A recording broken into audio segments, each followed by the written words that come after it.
Buongiorno a tutti. 안녕하세요. 둥치 이탈리아입니다. 저번 시간에는 이태리 와인 농장을 지칭하는 여러 단어를 알아봤습니다. 기억나시겠지 모르지만, 가시나, 아지엔다, 아그리콜라, 그 다음에 파토리아, 토스카나에서 많이 쓰는 파토리아, 그리고 저번에 안 했었는데 테누타라는 말도 많이 쓰고요. 뭐 대표적으로 테누타 산기도 하면 여기서 그 이태리에서 제일 유명한 와인 중에 하나인 사시카이아를 만드는 농장입니다. 그죠? 이렇게 테누타라는 말도 쓰고 좀 큰 규모의 농장일 때는 테니멘티, 그죠? 이런 단어들을 쓴다고 제가 말씀을 드린 것 같습니다. 그러면 이번에 좀 더 확장해서 이태리 와인에 관련돼서 다양한 단어들에 대해서 알아보겠습니다. 흔히 단어라는 말은 이태리 말로는 라 파롤라 해서 예전에 이 프랑스에서도 레 파롤 해서 파로레 파로레 그런 어떤 노래도 있었던 것 같은데요. 그죠? 어떤 노래더라? 네, 노래가 있었고요. 그 다음에 여기 파롤라의 복수인 단어들에서 하면 파롤레가 되겠네요. 그래서 우리가 보면 이런 와인을 공부하면서도 이렇게 다양한 단어들에 대해서 좀 알아둬야 되는데요. 이태리의 레스토랑. 우리가 이태리를 지금은 가기가 좀 힘들지만, 이태리를 가면 크게 보면 레스토랑도 세 가지 종류가 있죠. 그냥 아주 형식이 있는, 격식이 있는 데를 갔을 때는 레스토랑때, 그죠? 그 다음에, 좀 평이한, 푸근한 그런 느낌의 레스토랑 같은 경우에는 오스테리아, 그죠? 그 다음에 트라토리아. 이게 우리가 일반적으로 해서 가는 식당인데 이것도 마찬가지로 보면 아주 훌륭한 레스토랑인데 트라토리아라는 말을 쓰고 오스트리아라는 말을 쓰기도 합니다. 이거는 마찬가지로 보면 저번에 프랑스나 이태리에서 샤또나 카스텔로를 쓰는 개념하고 도멘을 쓰는 개념에 대해서 말씀드렸듯이 좀 자신들의 좀 험불하면서 겸손한 느낌의 레스토랑 개념으로 쓰는 게 흔히 보면 오스테리아, 트라토리아, 그 다음에 뭔가 격식을 강조하고 싶으면 리스토란테. 근데 네, 일단은 들어가면 이런 경우에는 주로 식사하고 같이 하는 경우가 많고요. 프랑스에 가보면 일반적으로 카페에 가보면 여기서도 간단한 점심 음식들을 많이 합니다. 저 같은 경우에 프랑스 파리에서 학생 생활을 할 때는 학교 식당에 가서 주로 먹고 어쩔 때는 이런 카페에 가서 이제 점심을 먹기도 했던 것 같아요. 그러면 이런 카페에 해당하는 게 이제 이태리에서 바라는 거거든요. 우리 바가 아니라 일반적으로 카페 바라고 많이 적혀져 있는데 대부분 보면 이런 데는 와인 리스트 같은 경우도 없고 그냥 가벼운 스타일의 와인 종류 한 두세 가지 하고 간단하게 먹을 수 있는 그런 것들을 주로 위주로 하고 있습니다. 그러면 제가 보면 이태리에서의 어떤 단어를 설명하면서 이태리를 와인 쪽에서 정의하는 가장 중요한 말 중에 하나가 있을 것 같아요. 그게 바로 이제 이 프리잔테라는 말이거든요. 프리잔테, 프리잔테, 프리잔테. 다시 말해서 이태리는 정말로 스파클링의 천국인 것 같습니다. 탄산의 천국, 탄산의 천국. 모르겠어요. 이태리 사람들이 좀 뭐랄까 열량도 많고 좀 다혈질인 사람도 많고 그래서 그들의 그런 어떤 성적을 좀 다스릴 필요가 있어서 이런 프리산테가 많은지 모르겠지만 우리가 흔히 보면 이태리 레스토랑에 가서 하면 어떨 것 같아요? 레스토랑에 일단 들어가게 되면 제일 처음에 서빙 하시는 분이 와서 메뉴 주문을 하고 어떻게 보면 메뉴판을 주는 동안 메뉴를 주문하시라고 하면서 바로 즉각적으로 물어보는 단어가 있습니다. 와인에 대한 얘기는 아니고요. 제일 처음에 바로 하는 게 가자타 나투랄레. 저는 이 부분도 되게 중요한 것 같은데요. 나투랄레 가자타보다는 가사타 나투랄레. 이게 1번어고 2번어는 그런 경험이 훨씬 많았던 것 같습니다. 여기에 보시면 이 가자타라는 게 바로 스파클링을 얘기하고요. 저희로 얘기하면 탄산수, 가스물이라는 거죠. 가자타.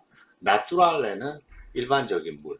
우리가 마시는 탄산 없는 물을 얘기하는데 얘네들은 얼마나 많이 이 가자타에 익숙한지 레스토랑에 딱 들어가면 바를 들어가든지 바로 메뉴판과 동시에 일단 물 주문부터 하라고 하면서 가자타 나투랄레 이런 경우에 뭐 스파클링 원하시면 가자타 아니면 일반 물을 원하시면 나투랄레 이렇게 대답을 하시면 되겠습니다. 왜냐하면 아쿠아 이태리 말로 물을 아쿠아라고 하는데 이게 여성이거든요. 가자타, 나투랄레. 이렇게 나투랄레는 그대로 나투랄레고 이거는 남성이면 가자토, 여성이면 가자타 이렇게 되겠죠. 그래서 일단은 여기서부터 이태리가 프랑스보다 훨씬 더 이 가스물에 대한 어떤 선호가 훨씬 많은 것 같아요. 뭐 프랑스 사람들도 뭐 페리에라든지 그런 걸 좋아하지만 여기는 뭐 산 벨레그리노부터 해서 상당히 일상적으로 보면 스파클링 물을 많이 마시는 것 같습니다. 음식하고도 좀 연관이 있는 것 같고요. 그 다음에 이제 보면 아니면 와인 쪽을 물을 때도 크게 보면 두 가지 용어를 쓰는 것 같아요. 스푸만테, 프리잔테. 그 다음에 이쪽에는 페르모 이런 단어를 쓰는 거죠. 저는 이 단어에서 상당히 재미있는 거를 많이 발견합니다. 보면 프리잔테 하면 일반적으로 보통 마시는 스파클링 와인은 프리잔테라고 하는데요. 다소 기압이 낮은 평이하게 마실 수 있는 가벼운 탄산기가 있는 와인이라고 보시면 되고요. 스푸만테는 어떻게 보면 이 모든 스파클링을 총칭하는 그런 와인의 그런 단어이면서도 프리잔테하고 이렇게 비교를 하면 좀 더 프리잔테보다는 기포가 좀 더 높은 그런 와인을 갖다가 얘기하는 거죠. 다시 말씀을 드리면 크게 보면 스푸만테가 있고요. 스푸만테. 이때 스푸만테는 스파클링을 통칭하는 스파클링 탄산 와인을 얘기하고요. 이 안에 어떻게 보면 다시 스푸만테와 프리잔테로 나뉘어진다고 보시면 되겠네요. 이때 스푸만테는 S 대문자로 해가지고 스파클링을 총칭하는 거고 이때 스푸만테는 프리잔테보다는 좀 기압이 탄산이 좀 더 강한 예를 들어서 샴페인 같은 종류는 샴파니에 같은 종류는 이 스푸만테에 해당하겠죠. 근데 샴페인이라는 말을 갖다가 이태리에서는 쓸 수가 없는 게 샴페인은 고유명사이기 때문에 프랑스에서 그런 샴페인이라는 말을 못 쓰게 했죠. 그래서 샴페인과 똑같은 스타일의 스파클링 와인을 일컬을 때는 샴페인 방식으로 만든 스푸만테라고 이렇게 얘기하든지 아니면 샴페인이라고 이제 말을 쓰기도 합니다. 반면에 이런 스파클링이 없는 와인, 일반적으로 우리가 마시는 와인을 갖다 페르모라고 하거든. 페르모는 어떤 뜻이냐면 이게 페르마레 하면 정지하다 이런 뜻이거든요. 그러니까 다시 말해서 상당히 재밌는데요. 그러니까 기포의 움직임이 없는 정지된 상태의 와인이라는 거죠. 저는 이런 거 봤을 때 어떻게 보면 프랑스도 마찬가지지만 프랑스는 용어 자체에서도 어떤 그런 재미가 있는 것 같습니다.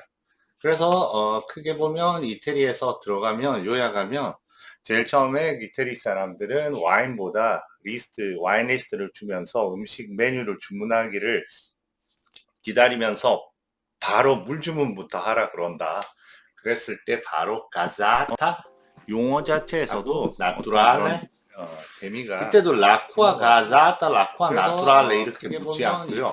바로 가자타 나투랄레 이렇게 제일 처음에 왜냐하면 단어를 길게 얘기할 시간이 없고 그만큼 레스토랑 자체가 바쁘다 보니까 가자타 나투랄레 이렇게 바로바로 표현하는 하라 그런다.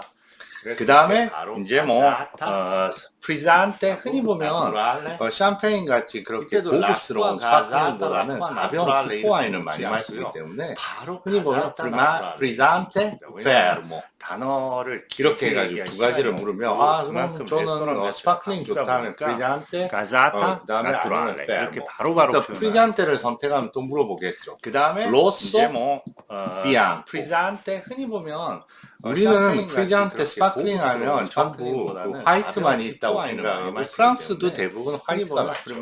근데 이태리는 스파클링의 천국이라고 했듯이 이렇게 해가지고 레드면서 스파클링이 있으면서 약간 단미가 있는 그런 와인도 대단히 많거든요. 그래서 이태리는 좀 더 세부적으로 이제 들어갑니다. 그러니까. 그 다음에 페르모 그냥 스파클링이 없는 일반 와인을 달라 그랬으면 그때는 이제 지역으로 물어보겠죠. 근데 저번에 처음에 보신 것처럼 토스카나 와인을 할 건지 아니면 비에몬테를 할 건지 아니면 품종별로 물어보기도 해요. 산지오베의 품종을 원하는지 아니면 몬테풀치아노 품종을 원하는지 그 다음에 페르모 품종에 대해서 물어보기도 와인을 달라 그러면 선호도를 그때는 이제 지역으로 물어보겠죠.